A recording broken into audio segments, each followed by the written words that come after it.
I've seen a lot of movies over the past few years, and most of them are films I know for sure I'll like or will probably end up enjoying. I don't really watch a lot of bad movies. However, when the newest Saw movie came out not too long ago, I had an idea. I've never seen any of the Saw movies fully. I've seen clips here and there. I know about Jigsaw, the traps, and stuff through memes. As you notice, your balls have been covered in milk and breadcrumbs. Before you lie as a KFC beaver. So, when I saw that the new movie is supposedly good, and then went back and looked at how bad the rest are considered, I thought it'd be a fun idea to watch them all and give my thoughts on each one. I've never made a video essay type thing like this before, but I thought this could be a nice first attempt with a fun concept. So, today, I'm here to watch and review all the Saw movies.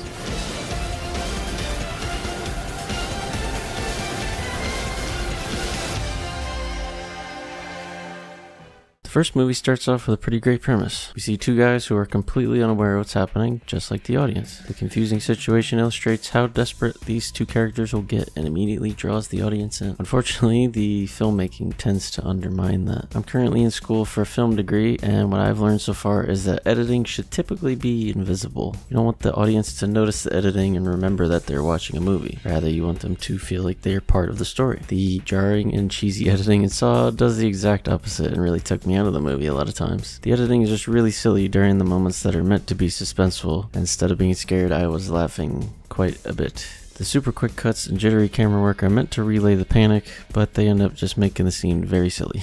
I do like the way this first film uses flashbacks. Later films is a much different story, but if we were just in the bathroom the whole time, it would probably feel more like a short film, which actually makes sense since this movie is based on a short film that does take place primarily in one room. Flashbacks in the feature film help to make the story more interesting. Give me your Tootsie.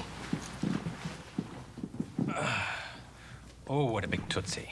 And give a lot of information about the killer who trapped our boys in the bathroom. Speaking of the killer, Jigsaw is of course a very iconic horror villain. Yes, I know that the puppet is Billy and not Jigsaw, but he's a major part of the persona. Honestly, he's almost more iconic than John Kramer in the long run.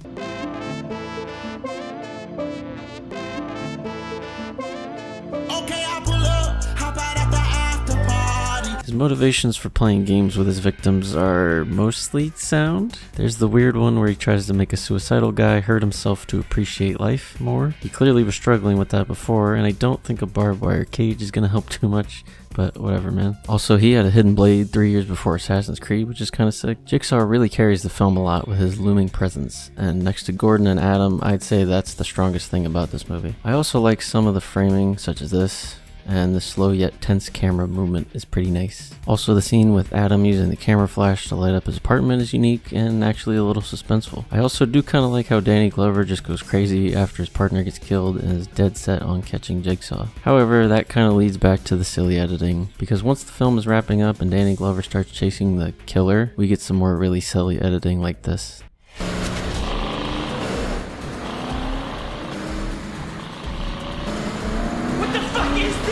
The scene is so funny, but I did learn later that this was actually done in a warehouse because the budget was only like $1 million, so this is understandable. The fight between Tap and the killer has some more crazy editing and camera work, and I can't really tell what's happening, and I'm honestly just waiting for the movie to end at this point. On top of the funny editing, there's some goofy acting and dialogue here and there.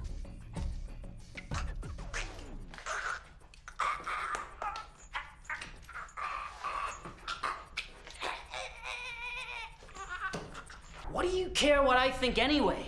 I don't give a crap if you covered yourself in peanut butter and had a 15-hooker gangbang. And you know, I'm kind of struggling on how I feel about this movie. I think the cheesiness really overshadows the good stuff a lot of the time, and I want to say it's only like a 5 or 6 out of 10. Is what I was gonna say before I saw this sick-ass ending. After seeing this twist and losing my shit at how cool it is, on top of that immaculate theme song, I realized that I really like this movie. Yeah, there's some nonsense, and if you really nitpick, you can find all kinds of flaws with Jigsaw's plan, but I think the story is tight enough that you can mostly look past the small issues and appreciate it as a solid film. So, I'm gonna give the first Saw a 7 out of 10. I really enjoyed it, and unfortunately, it's one of the few movies that I actually had fun watching. Game over.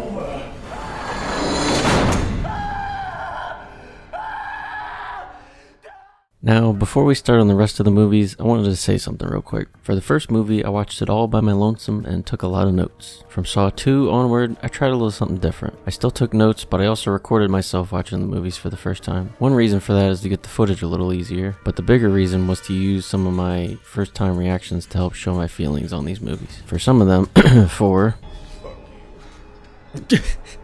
it was hard to take notes because nothing intelligible was happening in the movie, so I can luckily use my distress to help with some of these reviews. Anyway, on to Saw 2. This movie starts off with another instance of the character and audience being unaware of what's going on. This time, however, we have some more context about Jigsaw and the traps, so we know things probably won't go well for this guy. And they don't, because this starts a new little trend in the franchise where the movie has to start with a trap killing someone. It's kind of fun to see, but at the same time I immediately don't care about this character anymore. We then get the real plot following Mark Wahlberg's brother, and admittedly it starts off a little boring. The first movie was interesting because we were following people that we knew nothing about and had to learn who they were over the course of the film. Now we just follow Cop Man, who does get a bit more interesting as the movie continues, but ultimately isn't super compelling. Not to say that Gordon and Adam were the pinnacle of characters, but the unique situation they were in made me care about them more. The opposite happens in this movie because we then meet the characters that are all in the house and I do not care about any of them at all. They are all so generic and forgettable besides the buff crazy guy, the son, and of course Amanda, but that's only because we knew her already. When the characters die, I don't feel anything at all, and the traps themselves aren't really that interesting. We get a gun behind a door, just a furnace, a box that this dumbass shoves her hands into, and the most memorable one being the pit of needles. I'll be honest though, this one doesn't freak me out much at all. I saw some videos and stuff after watching the movies, and apparently people get really uncomfortable with the scene. I'm not really scared of needles, but of course, yeah, I'd probably be uncomfortable if I was in this situation. However, watching it in the same movie with a guy having to take out his own eye or get his head closed in a nail mask just doesn't make it seem that special. When we're told that the cop was planting evidence on all these people and that's why they're in the house together, I was a bit more interested, but again, they don't really matter. My favorite is the blonde girl who just stands around, randomly finds a secret door that doesn't look like it was that well hidden, and then dies. I don't remember if they even said her name in the movie. The twist is pretty good actually. When I first saw it, I didn't care too much. I think I was a little distracted by this. What the fuck? You could have just asked her. What the fuck? Could just be like, alright, tell me the number. I'm gonna cut my fucking neck skin off. What the fuck? Put this in there for later. But after thinking about it for a while, the fact that everything was a recording was pretty neat. Amanda being an apprentice works well this first time, even though the whole apprentice thing gets really stupid in later movies. So I will boost the score a little bit because of the ending like I did with the first movie. But overall, I don't know. Feels like 10 minutes of good stuff at the beginning, 70 minutes of whatever, and then 10 minutes of good stuff at the end. Not terrible, but not great. I'm gonna go ahead and say it's a 5 out of 10. It's alright. Oh, hell yeah. This is early 2000s, baby. Gotta get some fucking metal in there.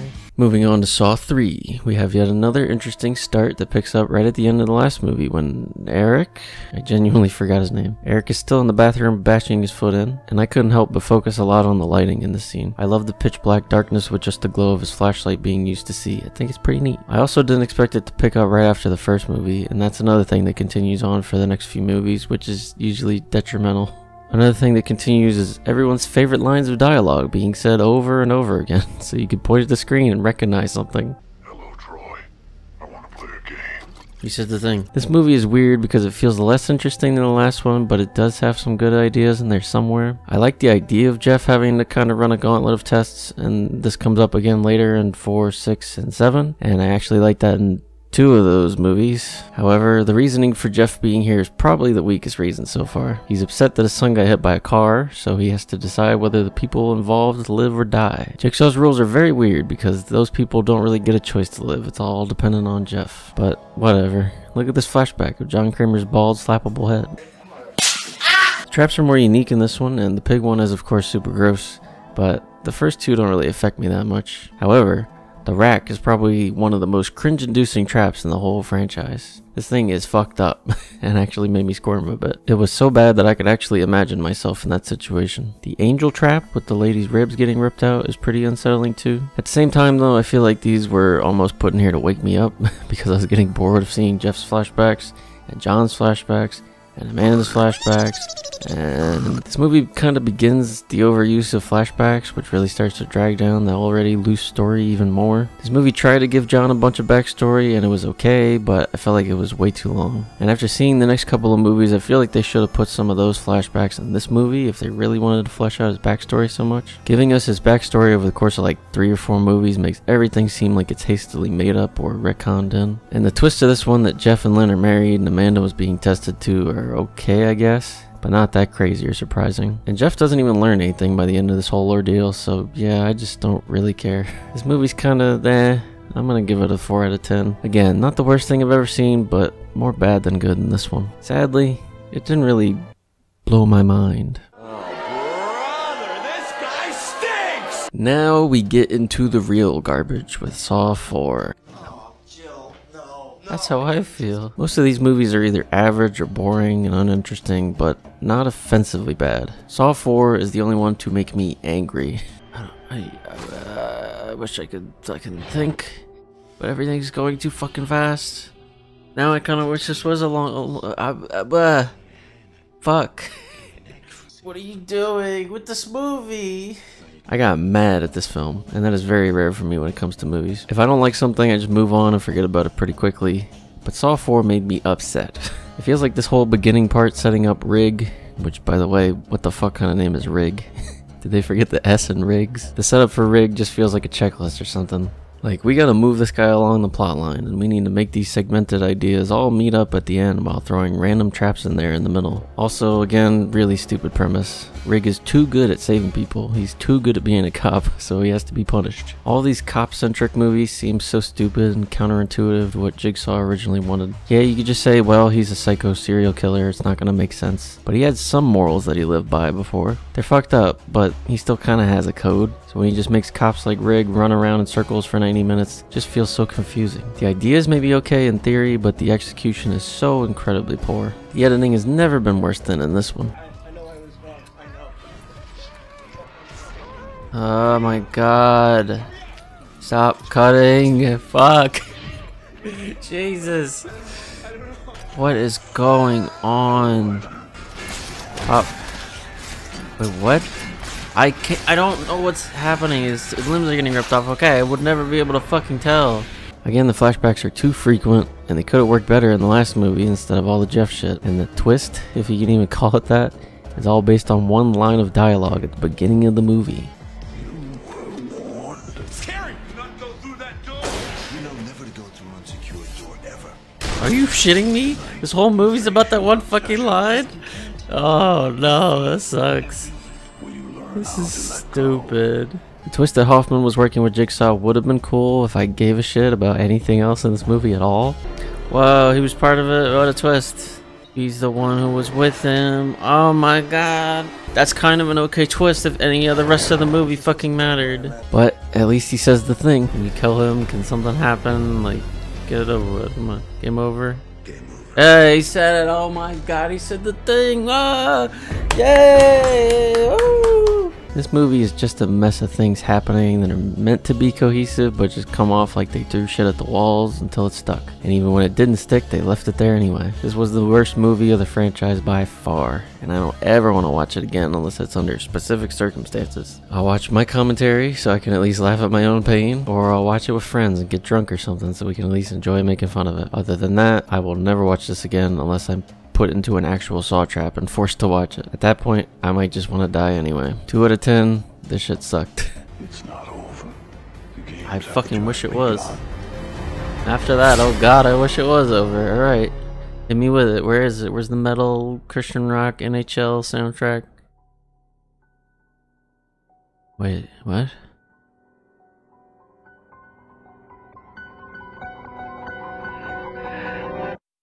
There we go. Yeah, okay, I was waiting for it. Yeah, there we go, baby.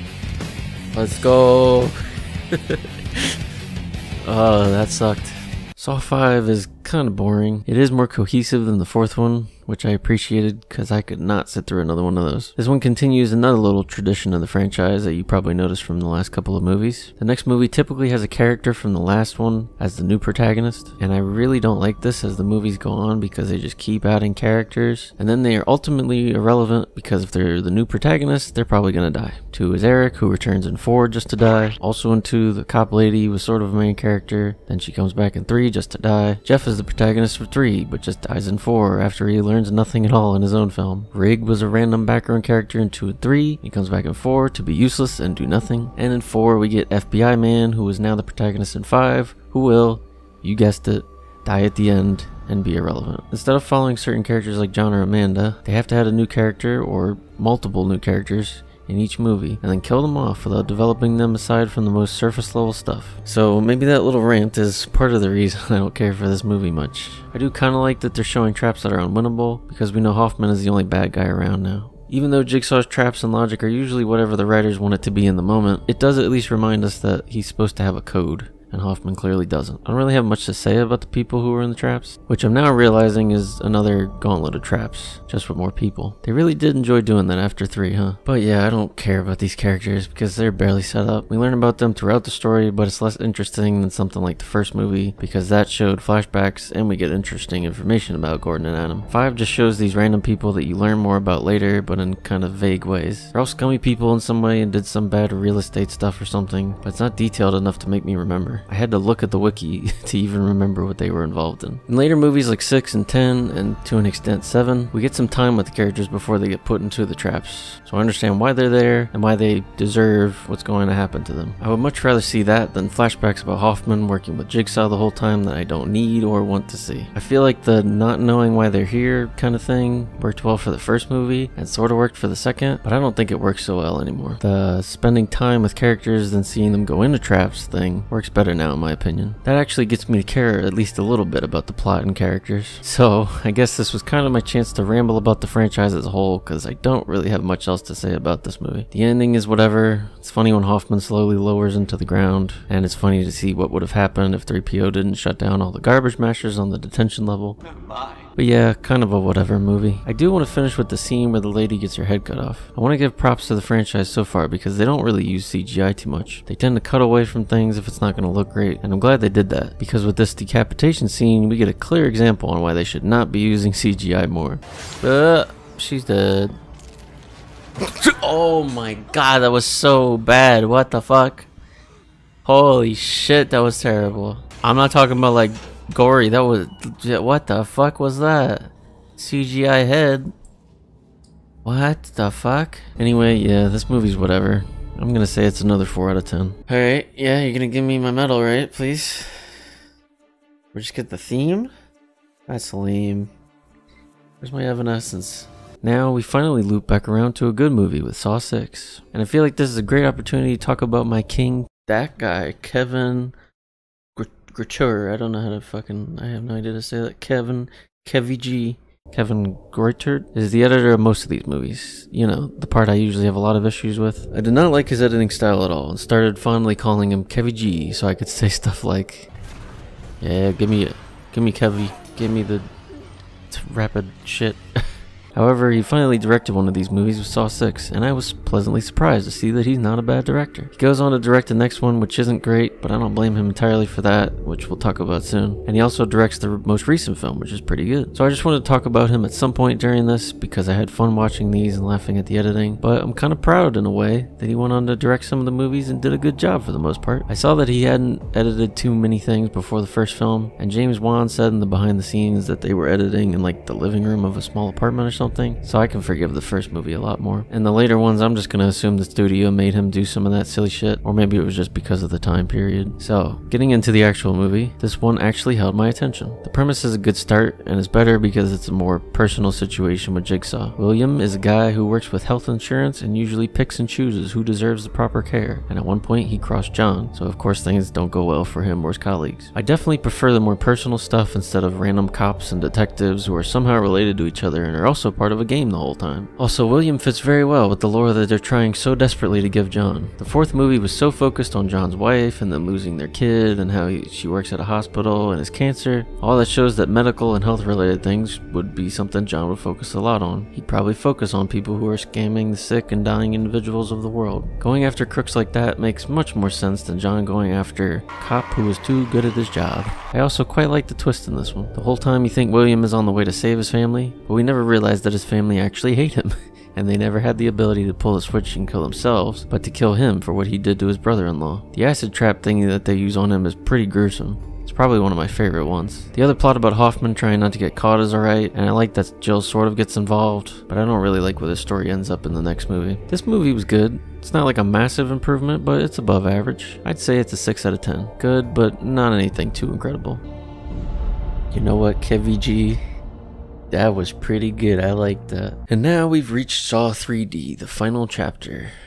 Or at least that's what it was originally called. Now everywhere I just see it called Saw 3D. Because, you know, it's not actually the last movie. So as you could probably guess by seeing the title, this movie was made in 3D. Came out in 2010. A year after Avatar, the Blue People one, came out and made the most money ever of all time. That had a big audience of people who saw it in 3D. So the Saw creators thought, of course the 3D was the reason why everyone saw Avatar, right? Let's make our movie 3D. And surprisingly, it did not go well. This is the second worst in the franchise for me because it just feels like a gimmick for most of the runtime. First of all, this trap at the beginning is one of the worst to me. The reason for putting these kids here is insane. The girl cheated on these two guys, so someone has to die. We went from killing insurance agents who were purposely taking away healthcare from people who needed it to cheaters. And this never relates to anything in the movie. Usually with the obligatory beginning of the movie kill, it at least comes back in some way to the main plot. This is never mentioned again and has no relation to any plot in this movie. It's purely here to see someone get killed. They do continue the plot from the previous movie, but it's done in such a sloppy way, and it feels like it's all just fan service. Hoffman is untouchable. We see the bear trap finally used. Gordon was somehow part of Jigsaw's work for the last entire 7 movies, even though he is never mentioned or relevant since the first one. The whole thing just feels like it's pandering more than ever to the audience.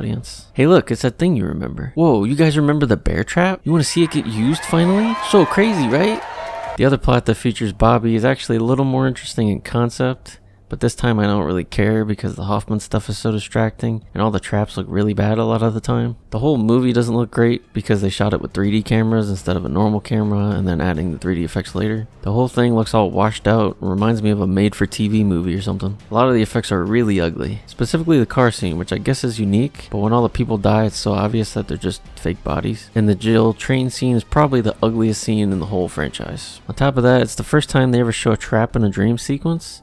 And that's just really lame because all the other ones were always real and had at least a little bit of an impact. Even the times when I didn't care about the person in the trap, I knew it actually mattered in some way, unlike this dream. Once Bobby loses and Hoffman kills great value Ryan Gosling and Jill, it feels like the movie's just rushing to the ending. Gordon shows up out of nowhere and whoa, look guys, he's bringing Hoffman to the bathroom. Do you guys remember the bathroom? Look at this god-awful effect. This one is not offensively bad like the fourth movie, but it's just not a well-made movie. I looked at the wiki and it mentioned that my boy Kevy G wasn't even supposed to direct this one initially. He was supposed to work on a different movie, but the studio used his contract to make him return for Saw 3D, and he had to try and change a bunch of stuff last minute. This was a sad way to end the initial arc of the franchise, but it's all been downhill since the first movie anyway, so it's not too surprising. I'm giving it a 3 out of 10.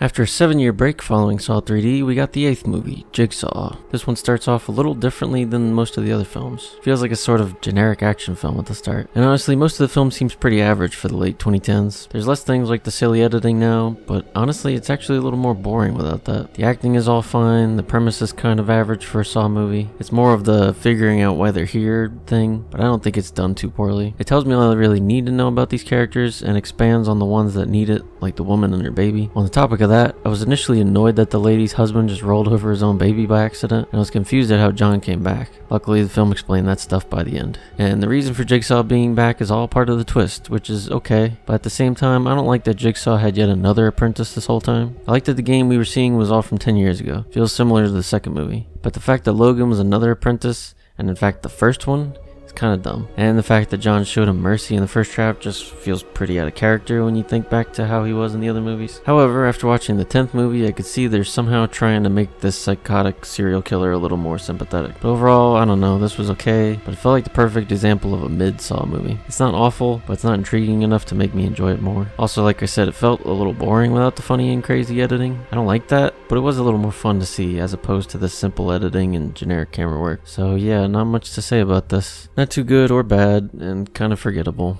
It's a 5 out of 10. Now we have our first spin-off movie with Spiral from the Book of Saw. That subtitle is not great. I feel almost the same with this film as I did with Jigsaw. There's not a whole lot of silliness, except there is some not great dialogue, mainly at the beginning. Counseling? Hey, that's nice. Yeah, my wife fucked the counselor. Fuck, really? Yeah. Jesus. Women cheat too. It hurts. God damn it, it hurts. I just found out Pilates doesn't even exist. Wait, seriously?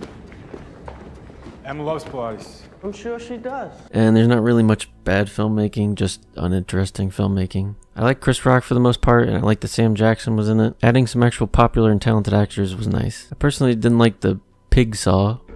This fucker thinks he's Jigsaw. Yeah, pig saw. I actually wish John was in this somehow. I know I would get annoyed by the way they somehow tied him to Will, but his absence is just really noticeable. Especially the voice.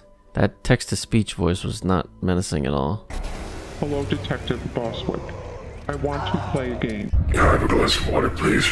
I did like seeing more of the piggy though. That costume has never really been scary to me during these movies. I've kind of grown to think it's a cute thing, like Billy in a way. Like I don't think about the person under there, I just think of it as a piggy.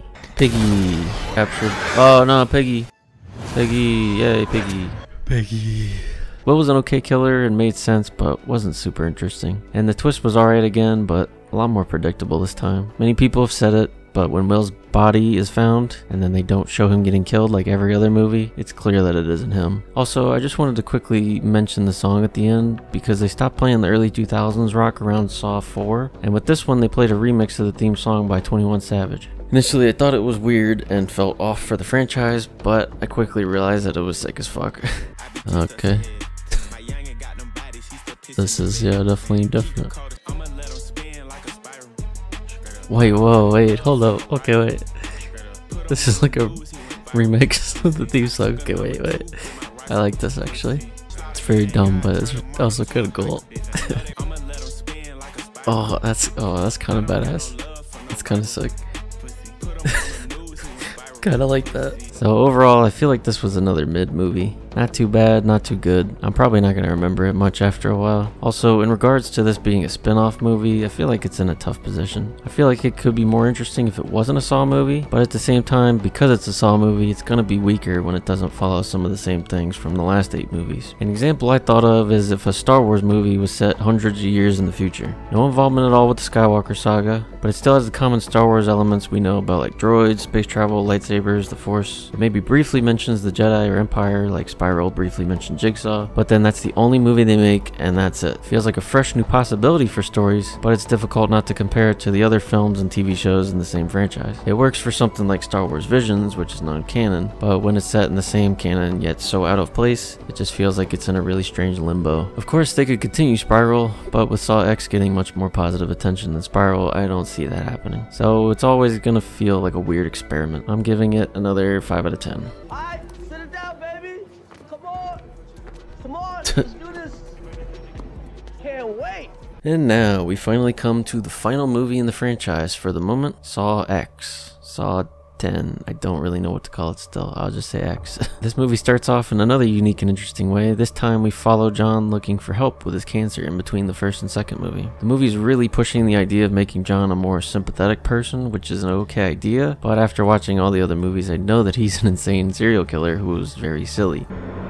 Piranha. If this was the first time I saw him, I would maybe feel a little different, but it's kind of hard to feel that way since I know he's not a normal man. However, aside from that, this premise feels a lot more like 6, where it's a more personal situation for John. This one is actually the most personal film, and as you watch it, you kind of realize that John is actually the protagonist of this one. You actually root for him for once, when the people scam him and he goes after them. And I personally enjoy the setup more for this because you get to see the whole situation play out pretty naturally. I enjoy 6, but it did feel like William and the other insurance people were covered a little quickly. Another thing I I really enjoy about this movie is the atmosphere. It feels a lot like the first film again, particularly in the warehouse. Everything is very dark and dirty. It's all a little unnerving. That's my personal favorite part of horror films, when the environment and the possibility of something or someone being out there is way more scary than the actual antagonist. The other movies have that grungy feeling to them, but I don't care about the plots or characters that much, so it never really has an effect. I also like John's closer involvement with this game. It's similar to the first movie, but he actually has a purpose in this game instead of laying on the floor for 8 hours. One thing I like about the people in this movie is some of them just ignore the tapes. Mateo stopped his a bunch of times, and Gabby just threw that shit to the side immediately. On the topic of Gabby, I thought about it after watching the movie, and it's good that Amanda seems to care for her more because they were both drug addicts. That felt a little weird at first, but when you think of that context, it's actually not too bad of an addition. The traps in this are actually some of the most unnerving for me too. I liked how Valentina cutting off her leg looked very realistic, and that made me much more uncomfortable as a result. And her decapitation looked infinitely better than in 5. They show her head start to come off, then cut away and show it from a more interesting angle that can also hide the effects, and then they show it on the ground. Much better than just showing the whole awful CGI shot in the 5th movie. Mateo taking out his brain was fucked up, and the radiation trap was bad, but the effects on that looked a little more messy to me. The eye vacuum was pretty unique, but I feel like that one was so easy. All he had to do was break his fingers, not even cut them off or anything. And that was yet another dream sequence trap, but this one was much better than 7 because it was Jigsaw himself imagining it instead of Jill just dreaming about some random and dumb trap. Jigsaw getting put into one of his own traps was very unique too. And I like seeing that Cecilia was actually like an evil woman. She wasn't just looking for revenge on John, but she was already just straight up evil. The twist to this one was good, but actually not too crazy, just sort of alright. I like that at the end the kid got the money and John and Amanda have some kind of morals. Yeah, they're fucked up morals, but at least they care about being fair for the most part. It's interesting that by the end of the movie they actually made me care for John a little bit when I was feeling the way I was at the beginning. I am wondering what happened to Cecilia at the end because she did survive, but I've heard that there are apparently more movies planned that follow the storyline, so I guess we'll find out at some point. And the after credits scene was cute, but also really silly fan service. I don't really like Hoffman as a character at all. Epic bad luck. But I gotta admit, it was fun seeing him again. Overall, I enjoyed this one. I still don't think it's as good as the first one, but it's definitely the second best. And I'm gonna give Saw X another 7 out of 10. Pretty solid movie. Kevy G. What a guy. Thank you, Kevy G. You are a king. So, to wrap up this long review, I'm going to do the typical internet thing of ranking these movies on a tier list. Going from worst to best, Saw 4 is at the very bottom, Saw 3D's above that, then Saw 5, Saw 3, Saw 2, Jigsaw, Spiral, Saw 6, Saw X, and the very first Saw is still on top. Success! Well, I guess that'll be it for now. I may not have enjoyed watching some of these movies, but I did have a good time watching the whole series and seeing what crazy shit would happen next. Despite my mostly low review scores, I do actually enjoy this franchise, and hope that they keep making more movies. As long as they actually try like they did with Saw X, and as long as Tobin Bell can keep coming back, or they somehow find another person to replace him in the long run, I think the franchise could last for a while. And even if it turns into shit again, at least we'll get some great new comedies to watch. So with that, I'm gonna head off. Thank you very much for watching, and I'll see you in the next game. Hey, he said it. Oh my god, he said the thing. Ah, yay! Woo!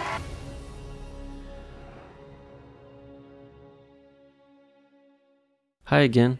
I just wanted to give some quick closing thoughts. So if you were just here for Saw and not me, feel free to close the video. It's okay. I understand. You'll only hurt my feelings a tiny bit. Anyway, I tried to get this video done by Halloween, but I realized that looking through 10 movies for the right footage would take a little longer than I thought. I also hit a small roadblock while editing, but thankfully I figured out a solution. By the way, if you use DaVinci Resolve, proxies are your friend, trust me. Unfortunately, I didn't get to release this by Halloween, but I like to try and make a similar video to this every year if I can. I know there are a lot of horror film franchises that have 1 or 2 good movies, but plenty of other bad ones, just like Saw. So I'm gonna find those series and try to make this bad horror movie thing a little tradition from now on. I like to talk about this idea a little more in depth, but don't want to drag this video on too much longer, so I'll discuss that more in my podcast, which you can check out right here on this channel. Also, it took me so long to edit this that Saw 11 was officially announced, and it's coming out next year already. The movies that had a year in between them typically weren't too great, so whether it's as good as Saw X or a mess of a film, I'm sure we'll be in for a treat. After making this video, I'm really looking forward to seeing what they do next, and I'll for sure be making a video on the new movie when it releases. Again, thanks for watching, and I'll see you around.